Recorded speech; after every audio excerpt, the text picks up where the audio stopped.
Hi hello welcome to post 360. నేను మీ Murali Rapalli. Modi government అధికారంలోకి వచ్చిన తర్వాత దేశం మొత్తం చాలా మారిపోతూ ఉంది. ఎప్పుడు చూడని విధంగా ఎప్పుడు కని విని ఎరగని వింతలు విడ్డూరాలు ఒకటి కాదు రెండు కాదు ఎన్నో జరుగుతూ ఉన్నాయి. దట్టు మోడీ గారికి వెళ్ళిన కంట్రీ కల్లా వెళ్తే ఆయనకి ఎన్నెన్నో అవార్డులు, నిన్న పుట్టిన అవార్డులు, స్పెల్లింగ్ మిస్టేక్ ఉన్న అవార్డులు చాలా ఇస్తూ ఉన్నారు. అవి కూడా ఆయన గౌరవంగా స్వీకరించి ఆ కెమెరాల కోసం అద్భుతంగా నవ్వుతూనే ఉన్నారు. ఇటువంటి దారుణాలు చూస్తూ చూస్తూ చూస్తూ మన జీవితం సంకనాగిపోతున్నా కూడా మనం అలాగే చూస్తూ ఉన్నాం. అయితే ఇక్కడ మనం గమనించవలసినటువంటి ఒక అద్భుత కార్యం కూడా ఇంకోటి ఉంది. దాన్ని మనం గమనించి తీరాలి. అది మన రెస్పాన్సిబిలిటీ అనమాట. రోజు రోజుకి ఎంతగా ఎదిగిపోతున్నామంటే మనం పిల్లవాడికి ఆంజనేయ స్వాముల వారి గెటప్ వేసి ఆ కుర్రవాడి చేతిలో బీజేపీ జెండా పెట్టి రాజకీయ నాయకులు వెళ్తున్న రోడ్డు పైన ఆంజనేయ స్వామి వారికి డ్యాన్స్ వేస్తూ తిరుగుతూ బీజేపీ జెండా పట్టుకొని తిరుగుతూ ఉంటాడు అనమాట. అద్భుతమైనటువంటి సంస్కృతులు, అద్భుతమైన కట్టుబాటులు, అద్భుతమైనటువంటి అది చెప్పడానికి నా నోరే రావట్లేదు. అయ్యో ఇక్కడితో ఆగిపోతే ఎలా అంటే బాబా మోడీ గవర్నమెంట్ వచ్చిన తర్వాత ఒక ఓల్డ్ సేయింగ్ ఉంటుంది. ఏ దేశంలో అయితే గుళ్ళ యొక్క ప్రాకారాలు వెండితో బంగారంతో అద్భుతంగా నిర్మించి అద్భుతంగా వాటిని తీర్చిదిద్దుతారో ఆ కంట్రీలో విద్యార్థులకి విద్య ఉండదు.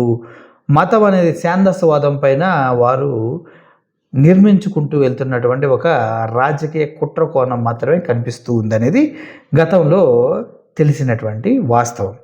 అయితే ఒక విద్యా వ్యవస్థను పూర్తిగా నిర్మించాలి, ఒక ఎడ్యుకేటెడ్ సొసైటీని తయారు చేయాలంటే చదువుకున్న వ్యక్తి అయి ఉండాలి. కానీ ఒక వ్యక్తిలో మతం అనే మాధ్యాన్ని, మతం అనే మూఢ నమ్మకాన్ని నాటడానికి ఒక బుద్ధి లేని మత దుర్మార్గ ఆలోచనలు కలిగిన వ్యక్తి అయితే సరిపోతుంది అని చెప్తూ ఉంటారు.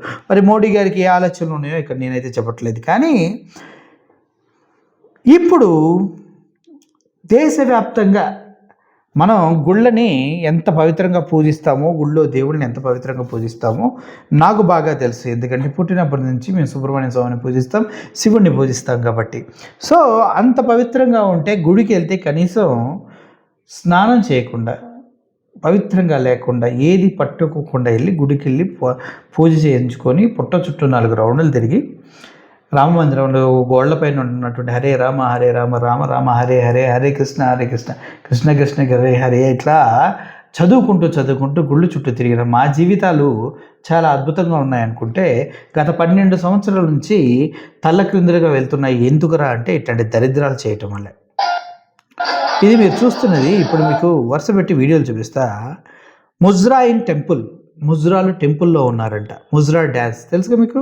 ముజ్రా డ్యాన్స్లో అమ్మాయిలు చిన్న చిన్న వస్త్రాలు వేసుకొని తను శరీరాన్ని చూపిస్తూ డ్యాన్సులు వేస్తూ ఉంటారు. అసభ్యకరమైనటువంటి మూమెంట్స్ కూడా చాలా ఉంటాయి.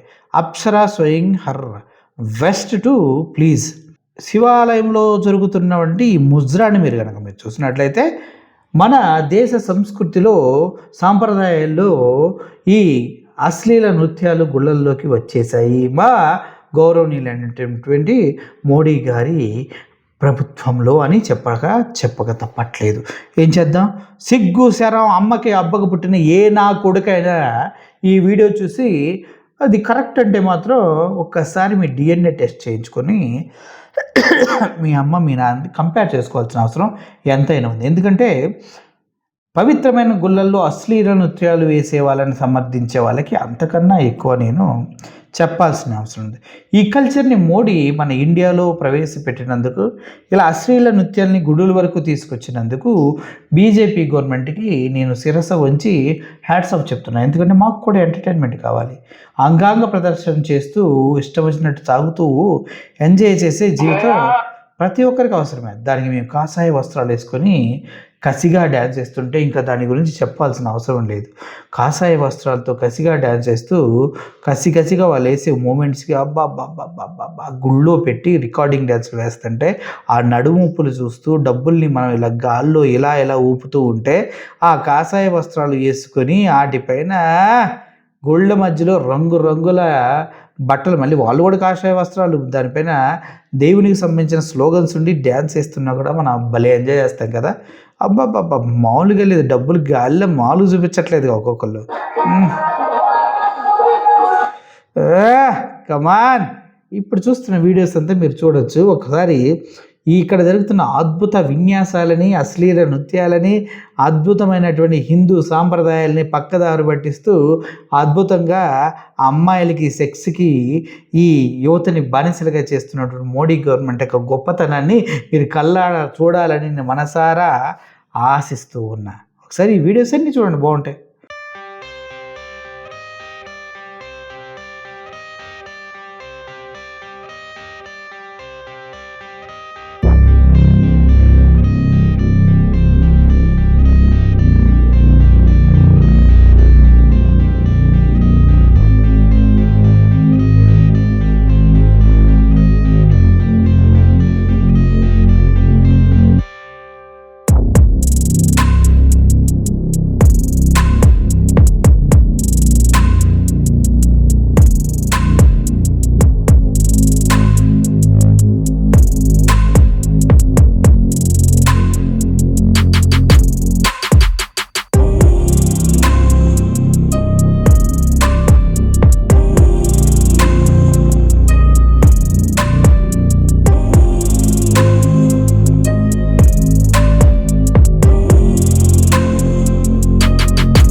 మామూలుగా లేదు ఎవ్వరం. ప్రపంచ దేశాల్లో ఇండియాని ఎక్కడో తీసుకెళ్ళి నిలబెట్టారు. మామూలుగా వేయట్లేదు. రోడ్డు మధ్యలో డ్యాన్స్లు ఇద్దరు అమ్మాయిలు వేస్తుంటే అటు నుంచి అటు వాళ్ళు కవిళ్ళని మోసుకొని వెళ్తూ మామూలుగా లేదు సార్. నిలబడి చూస్తూ ఎంజాయ్ చేస్తున్నారు. భక్తులకి చాలా దూరం నుంచి నడిచొస్తారు కాబట్టి ఈ మాత్రం ఓవర్టా ఎంటర్టైన్మెంట్ అరేంజ్ చేయడంలో బీజేపీ గవర్నమెంట్ సూపర్ సక్సెస్ అయింది. అందులో ఎటువంటి సందేహం లేదు. ఇటువంటి అద్భుతమైనటువంటి విన్యాసాలు మన భారతదేశానికి గత 12 సంవత్సరాల క్రితం అయితే లేవు. కొత్తగా మోడీ గవర్నమెంట్ అధికారంలోకి వచ్చిన తర్వాత 2014 నుంచి ఈ దరిద్రాన్ని మనం మోస్తూ ఉన్నాం. మోడీ గారు గంగా నదిని ప్రక్షాళన చేయటం ఆయనకి ఎలాగో రాలేదు. గంగా నదిని ప్రక్షాళన చేయమంటూ పాపం ఒక వ్యక్తి నిరాహార దీక్ష చేసి చనిపోయిన వ్యక్తిని పట్టించుకునేవాడు లేడు. యమునా గంగా నదులు మొత్తం ఎప్పుడు దరిద్రంలో కొట్టుమిట్టాడుతూనే ఉన్నాయి. మన మోడీ గారు 10 లక్షల 20 లక్షల సూటులతోటి 20 లక్షలు 2 లక్షలు 3 లక్షల స్పెట్స్ తోటి మౌంట్ బ్లాక్ అనే పెన్ను 2-3 లక్షల పెన్నులతోటి ఎప్పటికప్పుడు నూతన ఒరవడిలో ముందుకు వెళ్తూనే ఉన్నారు. దేశం మాత్రం వెనకబడిపోతూనే ఉంది. ఈ రికార్డింగ్ డ్యాన్సుల గొడవ ఏంటో మాత్రం నాకైతే అర్థం కావట్లేదు.